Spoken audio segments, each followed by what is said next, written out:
push you to public demand. Wala mo talaga mabigyan kayo ng perspective kung anong dadatnan niyo dito.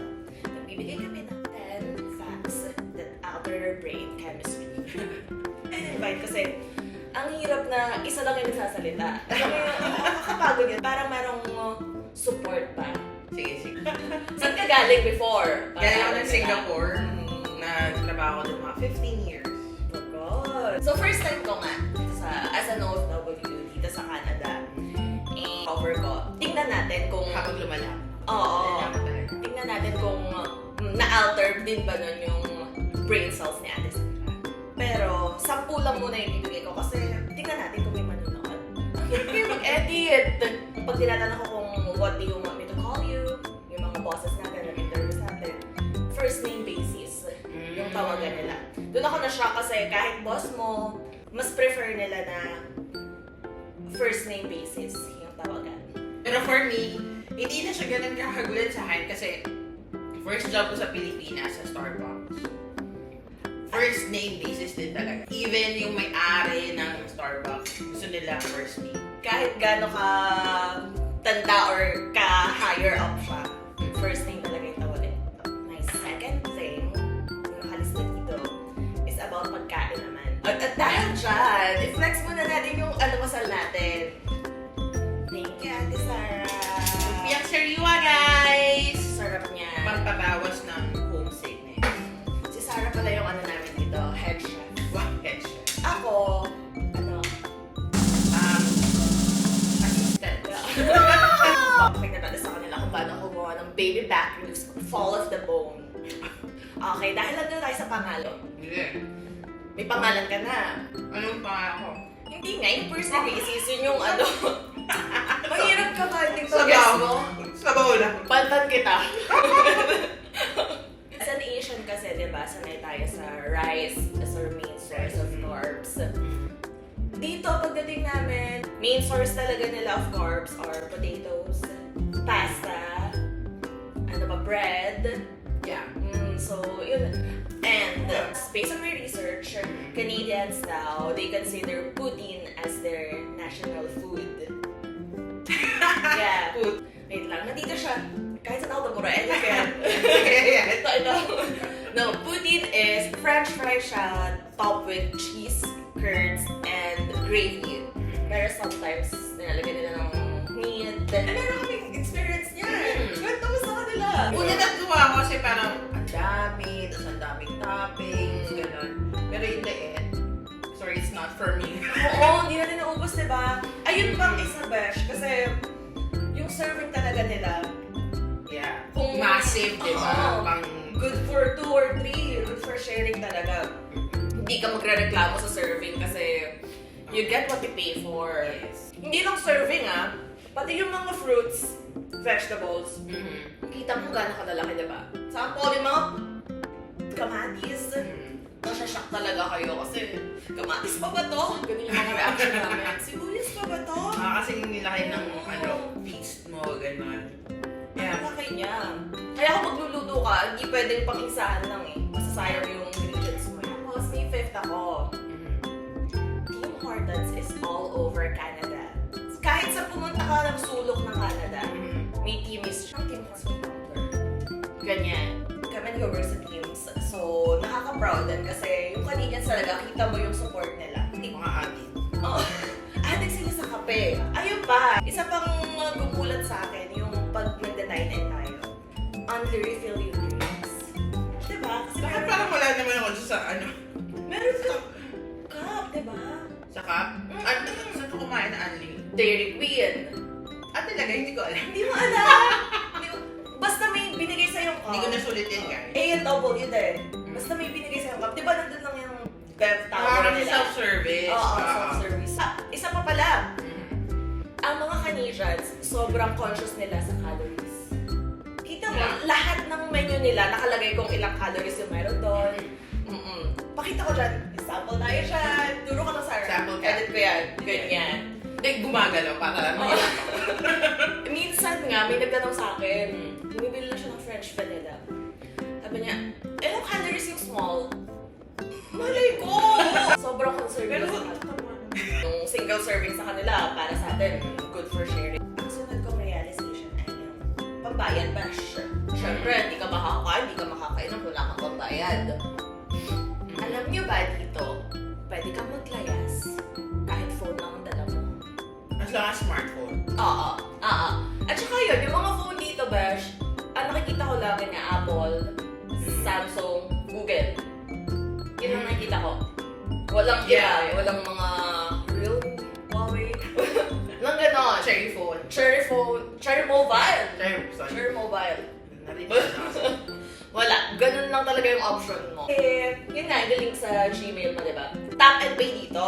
Tapos, So, tap ka lang, ganyan ka lang.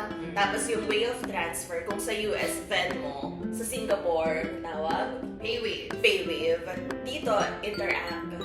Dito ka sa email para makapag-interact transfer ka, kailangan alam mo yung email ng isang tao. Gosh, alam mo ba, hindi na ako kuripot ngayon. Oo, kasi pag nakaabot tayo ng 100 subscribers, pipili ako ng 3, bibigyan ko ng pang SP with dessert The dessert. Wow! Oo, 3. Fellow CAD dreamers natin. Interact. Card dreamers Card Parang dreamers. kinoin na kagad. Card dreamers. Baka si Eunice Gold yung manalo, di ba? Hindi, syempre hindi kita ko bibigyan, mas mayaman yung sa akin. Bash, hindi ko na bibigyan.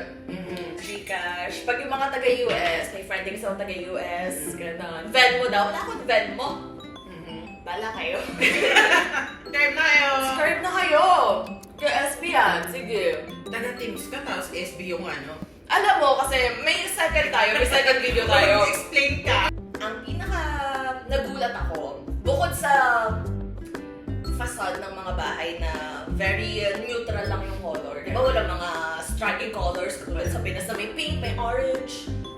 Isa pa sa, yun nga, nakaka-alter is almost every household may basement. May basement din kami. Tour namin kayo sa isang araw. Yes! Uy, guys. Yeah, tapos based on my research, Bash, kaya pala lahat sila may basement. Required kasi dito na yung foundation ng bahay mo malalim. So, kailangan maghukay ng contractor 8 meters deep. 8 meters or 8 feet? 8, basta 8. Ang Search meter nyo. kasi ganito lang. Ang feet, ang meter, wait lang, basta 8. Yung ano, sige, ano mo na yun, i-correct mo na yun. Kukorek natin yan. Yan. So, required siya. Parang hindi ka i-approve na itayo yung bahay na yun kapag hindi ganun kalalim yung foundation. Na-alter din yung brain cells ko, Besh, kasi dito, hindi uso na ayaw nila ng sharing ng room. Dapat isang kwarto, isang tao lang. Pero, di ba, share kami ni Ali, share kayo ni Ate Charm. Kasi option na namin yun. Pero nung medyo madami kasi kami before, kasama namin yung taga Leamington, ayaw ng employer namin. Pero alam mo, oo, Besh, dito, yung mga oldies with goodies kung nakikita, ang lalakas nila. Di ba? May mga nagda-drive sa amin, naka-dextrose na mga Besh. Oo. Tama. Oo, parang mga 90s na sila, nagda-drive pa sila kahit nasa-shake-shake na yung hands nila. Oo, grabe, nakakaawa yung mga. Pero alam mo yun, feeling ko malinis yung air dito sa Canada. Tapos yung mga food nila, healthy. Healthy sila. Depende. Oo, healthy yung choice, pero syempre yan. Sa ano, yung mga kinakain nila, healthy naman din. Alam mo ba, hindi pala. Once lang ako nagkasakit dito. Yung inalagaan mo ako. Okay. Nagkasakit ka na Nagkasakit? Nagkasakit ka na ba? Not. Diba? Diba? Papaisip ko talaga, bakit hindi ako nagkakasakit dito? Sa Pinas, halos monthly. Sinisip ko na ko, inuubo. Talaga, mga ka sa Pinas? Oo. Bihira lang magkasakit. Pero Talaga? yung ano ko, yung sakit ko ay long term. Diabetic.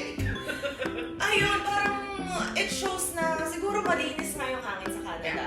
Diba? Nakakaganda na ng skin. Nakakaganda No, ng skin. no makeup challenge. Wala kami makeup. Wala kami mega woke up like this. Close up tayo. Kakaganda siya ng skin. Totoo. Oo. Pero nung una-una, talagang nag-dry talaga yung skin ko kasi halos winter pa nun eh. Malamig. Oo. Nakaka-dry naman talaga. At saka yun, hindi namin alam yung tamang skincare. Kasi, di ba, yung mga skincare ko na bound from Pinas, hindi effective dito. Sa ko pang realization, ayun, car is a necessity. Kasi may sasakyan tayo hindi siya want na, di ba pag sa Pinas, talagang pang-flex yan. Tama. Pag may sasakyan ka. Yeah. Pero dito, kahit 14 years old na student, may Exactly. makikita kang nagda-drive ng Baby car. pa lang yung parang tsura mga baby face pa lang may kotse na. Congrats naman sa atin na meron na tayong G1 driver's license. Oo, tapos dito nga, yun nga, sunod-sunod siya. So G1, after 8 months ka lang pwede mag-take ng G2. Or 1 year kung 8 months kung nag-driving school ka. 1 year kung hindi. So kami, G1 pala. G1. Oo. Hindi pa kami marunong mag-drive. Mag-drive, oo. Pero, But I can- so-called, Oo. mayroon na kaming lisensya. I can drive myself easy. Oh. Meron ako mag-drive. You can drive yourself free. I can drive myself crazy. Yeah. Ito rin yung main reason kung bakit naisipan ko mag-vlog bash. Kasi, di ba nga, kasi nakaka-bore talaga sa bahay. Especially sa amin kasi we are under employer-only work permit. LMIA. Close work permit na bawal kami magtrabaho sa ibang, bawal kami mag-sideline, ganon. So, yung mga rest days namin, yung So, ang buhay natin is trabaho, bahay, ganun lang. tapos, siguro kung lalabas tayo mag-grocery. Grocery, yun na yung bonding natin. Oo. Yun, medyo nakaka-bore. Nakaka-bore kasi walang nightlife dito. Mga bash, 8 o'clock pa lang patay na yung ilaw sa mga kabahayan. So, very provincial kind of life. For me, it's refreshing to parang experience yung ganito ka-quiet. Sa una, Sa mga una. first few months, Pero, diba? after Isang quite taon ka some na. time, parang medyo nakaka-bored. So, ayun, marami pa. Sobrang dami talaga ng ikaka-culture shock mo as a newcomer dito sa Canada. Pero, save natin yan for the next vlog. Kung meron mang gusto ng part 2. Pero gusto ko, so hindi ako mapipigilan. Yun. So, kung may mga tanong kayo regarding kung paano pumunta dito sa Canada, kung anong process, Comment down below. comment down na kasi sasagutin namin yan. At the same time, you would know if the Canadian dream is for you. Yeah! Pero ayun, parang it makes you think kung gaano ka worthy yung buhay mo. Kung ano yung purpose mo. To dream more. Ganon. Kaya mga ka-dreamers, sige lang. Shoutout sa lahat. Comment, like, share, subscribe. Wala niyo, maambunan kayo ng panglupya. Natigas na siya, bash. Hindi pa yan. Lagyan mo ulit ng sauce. Oo. Magpapaalam na ba tayo? Wait lang, isa pa pala. Ano? Dahil natigas na siya. Isa pang nag-alter sa akin dito. Ano? Meron silang aircon and heater. Oh, yes. Yun yung pinakamasaya. Oo. That's what I love about it. Oo. Well, Nakakamiss ko yun sa bahay part. Pero yun nga. Yes. Diba? Nag-survive tayo ng entire winter na walang aircon, walang heater. Wala rin. Wala, hindi tayo nag-heater. Malakas tayo. Oo. Strong independent woman. Oo. Ganon. So, ayun na. Yung mga gusto ng pang Starbucks, mag-comment lang. Yes. Mag-comment tayo dyan. Until the next vlog! Bye!